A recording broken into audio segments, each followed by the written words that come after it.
छात्रों, जैसा कि मैं आपको पहले भी अंतर्राष्ट्रीय स्तर पर लैंगिक भेदभाव और उसका समाधान दक्षिण एशिया का अध्ययन के संबंध में मटेरियल दे चुका हूँ।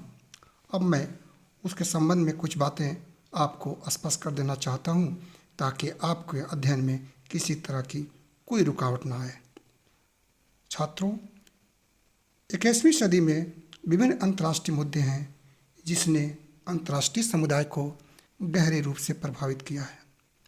उन्हीं मुद्दों में से एक है लैंगिक भेदभाव।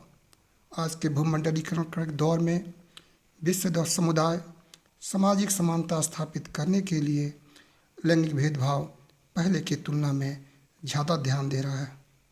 सच्चाई यह है कि आज हम एक ऐसी तकलीफदेह दुनिया में रहते हैं जिसमें महिलाएं पुरुषों की तुलना में कष्टों की असमान हिस्सेदारी झेल रही है। इस प्रकार की लैंगिक असमानता दुनिया के अधिकांश भागों, जापान से लेकर मोरक्को और उज्बेकिस्तान से लेकर अमेरिका तक व्याप्त है।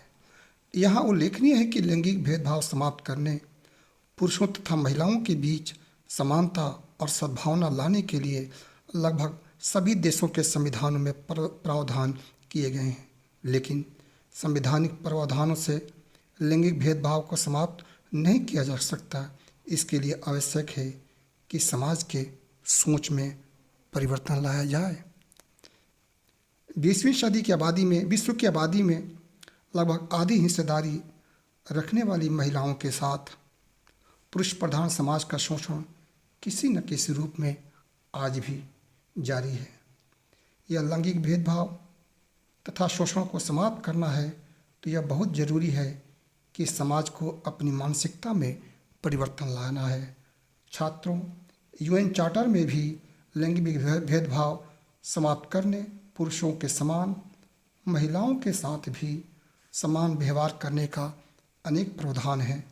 1975 में यूएनओ के द्वारा महिला वर्ष घोषित किया गया तथा महिला के सशक्तिकरण के लिए अनेक कार्यक्रम चलाए गए।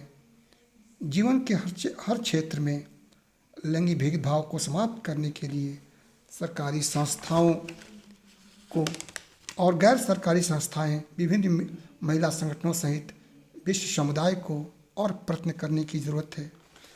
यहाँ पर छात्र, मैं ये बताना चाहता हूँ कि लैंगिक भेदभाव से संबंधित एक मुद्दे नहीं, अनेक मुद्दे हैं, वे एक दूसरे से जुड़े हैं जो निम्नलिखित हैं। सबसे पहले हम मृत्यु संबंधी असमानता की बात करेंगे। इसमें विश्व के कुछ क्षेत्रों में महिलाओं और पुरुषों के बीच जीवन तथा मृत्यु से संबंधित आंकड़ों में प्रत्यक्ष रूप से असमानता पाई जाती है। इन क्षेत्रों में महिलाओं से संबंधित उच्च मृत्यु दर पुरुषों की तुलना में असमान रूप से पाई जाती है। नॉर्थ अफ्रीका, चीन और साउथ एशिया सहित संपूर्ण देशों में यह असमानता पाई जाती है। दक्षिण एशिया में महिलाओं की स्थिति कुल मिलाकर विकासशील देशों में सबसे खराब है। साउथ एशिया में 7 करोड़ 90 लाख महिलाएं धरती से गायब हैं। ये या तो गर्भपात के जरिए गायब कर दी गई हैं या दहेज या संपत्ति को लेकर हत्या कर दी गई हैं। ऐसी रिपोर्टें वर्ल्ड हेल्थ ऑर्गेनाइजेशन की रिपोर्ट से भी जाहिर होता है कि जिसमें हर साल 6 लाख महिलाएं प्रसव से जुड़ी परेशानियों के चलते मौत के मुंह में समा जाती हैं और उनमें से 90% महिलाएं विकासशील देशों की होती हैं। दूसरा मुद्दे जन्म संबंधी असमानता है। छात्रों, 21वीं सदी में विश्व के अनेक क्षेत्रों के समाजों में लड़कियों से ज़्यादा लड़के को महत्व दिया जाता है। लैंगिक भेदभाव अपने प्रारंभिक अवस्था में ही अपने आप व्यक्त हो जाता है, जब माता पिता यह कामना करते हैं कि उनके होने वाला लड़का हो। एक समय जब माता पिता बेटा के लिए इच्छा रखते हैं, ईश्वर से प्रार्थना करते हैं, देवताओं के मंदिर में जाकर बखौती या मिन्नतें मानते हैं, लेकिन आज साइंस एंड टेक्नोलॉजी में क्रांतिकारी परिवर्तन के चलते भ्रूण हत्या का सिलसिला आज भी जारी है। इस तरह हम देखते हैं कि जन्म जन्म के आधार पर ही हम जब देखते हैं तो जन्म जन्म से पहले ही लड़कियों को कोख में मार दिया जाता है। यह एक बहुत बड़ी जघन्य अपराध है समाज के लिए। तीसरी बुनियादी बात है बुनियादी सुविधाओं में भी भेदभाव। छात्रों, आज पुरुषों की तुलना में महिलाएं बुनियादी सुविधाओं से ज़्यादा वंचित हैं। अफ़गानिस्तान दुनिया में अकेला देश हो सकता है जहां लड़कियों को स्कूली शिक्षा से वंचित किया जाता है। आपने देखा होगा कि तालिबानी अनेक अवसरों पर लड़कियों को स्कूल जाने से रोकते हैं। ऐसा उनकी मानसिकता से पता चलता है कि वह अफ़गानिस्तान में लड़कियों को पढ़ने नहीं देना चाहते हैं। शिक्षा के क्षेत्र में यह असमानता south Asia, Africa, Latin America में भी पाई जाती है, जहां लड़कियों को लड़कों से कम स्कूली शिक्षा प्राप्त करने का अवसर मिला है। सामाजिक कार्यों में बेहतर भूमिका के बावजूद महिलाओं को बुनियादी सुविधाओं के अभाव में जिंदगी गुजारना पड़ता है। संक्षेप में, महिलाओं को बुनियादी सुविधाओं से वंचित करके हम न तो एक सभ्य समाज का निर्माण कर सकते हैं, न ही जेंडर इक्वालिटी के लक्ष्य को प्राप्त कर सकते हैं। छात्रों, एक बुनियादी बात और है जिसमें लड़कियों के साथ संपत्ति के मामले में भी, महिलाओं के साथ संपत्ति के मामले में भी भेदभाव किया जाता है। माता पिता की संपत्ति में बेटी को समान अवसर दिलाने से संबंधित अनेक कानून बनाए गए हैं। भारत में भी कानून बनाए गए। इस्लाम धर्म में भी माता पिता की संपत्ति में बेटा बेटी को समान हिस्से का प्रावधान है।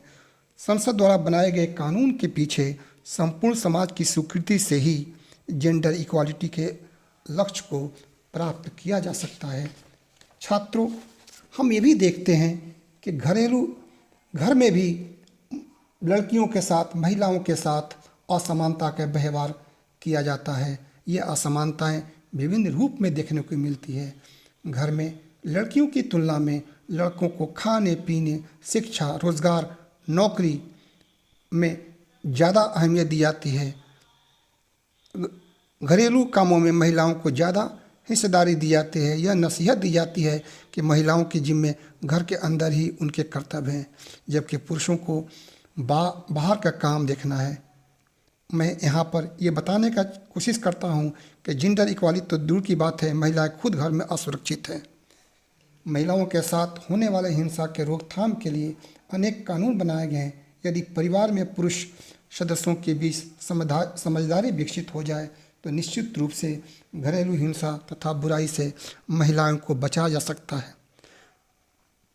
अगला हम ये देखेंगे कि राजनीति के क्षेत्र में भी लैंगिक भेदभाव पाया जाता है। लैंगिक भेदभाव के अनेक चेहरों में से एक चेहरा राजनीतिक भी है।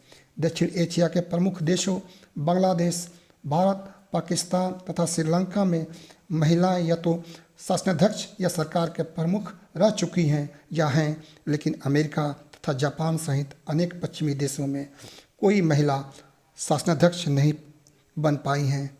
साउथ एशिया में राजनीतिक क्षेत्र में महिलाओं की भागीदारी तो और बेहतर बनाने के लिए गत वर्षों में सराहनीय कदम किए गए हैं। पाकिस्तान में 2001 में महिलाओं के लिए किया गया 33% आरक्षण के चलते महिलाएं स्थानीय निकायों के चुनाव में सक्रिय रूप से भाग ले रही हैं। पाकिस्तान में महिलाओं ने नारा दिया है, महिलाओं की तरक्की महिलाओं के जरिए।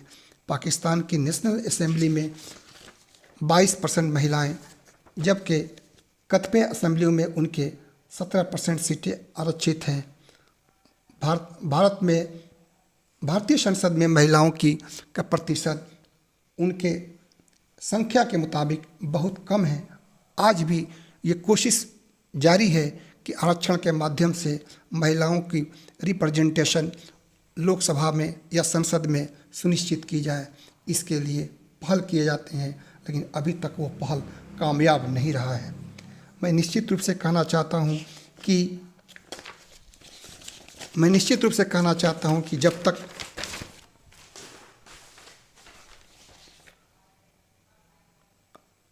विश्व 21वीं सदी के लैंगिक भेदभाव को समाप्त करने की दिशा में एशिया सहित पूरी दुनिया में यूएनओ सहित विभिन्न संगठनों के सुझाव पर 21वीं सदी में लैंगिक भेदभाव को समाप्त करने की दिशा में दक्षिण एशिया सहित पूरी दुनिया में यूएनओ सहित विभिन्न संगठनों के सुझाव पर जोर दिया जा रहा है। यदि यूएनओ द्वारा 10 दिसंबर 1939 को किए गए मानवाधिकार से संबंधित सर्वव्यापी घोषणा पत्र पर अमल किया जाए तो बहुत हद तक लैंगिक भेदभाव को समाप्त किया जा सकता है। छात्र, आज महिलाएं जीवन के हर क्षेत्र में अपनी काबिलियत साबित कर चुकी हैं। आज जेंडर भेदभाव के सभी मुद्दों के समाप्त करके समाज में जेंडर इक्वालिटी तथा जस्टिस स्थापित किए जाए।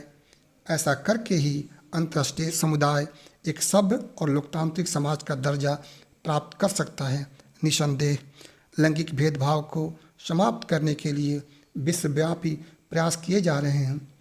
ज़रूरत इस बात की है कि प्रयास की गति को और तेज़ किया जाए। धन्यवाद। और मैं एक और संदेश देना चाहता हूँ छात्रों, समाजशास्त्र के, सोशल साइंस के छात्रों होने के नाते सारी छात्रों को इस कोरोना वायरस से मुक्ति पाने के लिए, जो विश्वव्यापी एक मुसीबत है, सभी छात्र जागरूक हों और समाज में एक जागरूकता फैलाएं ताकि समाज में सोशल डिस्टेंसिंग मेंटेन हो। धन्यवाद।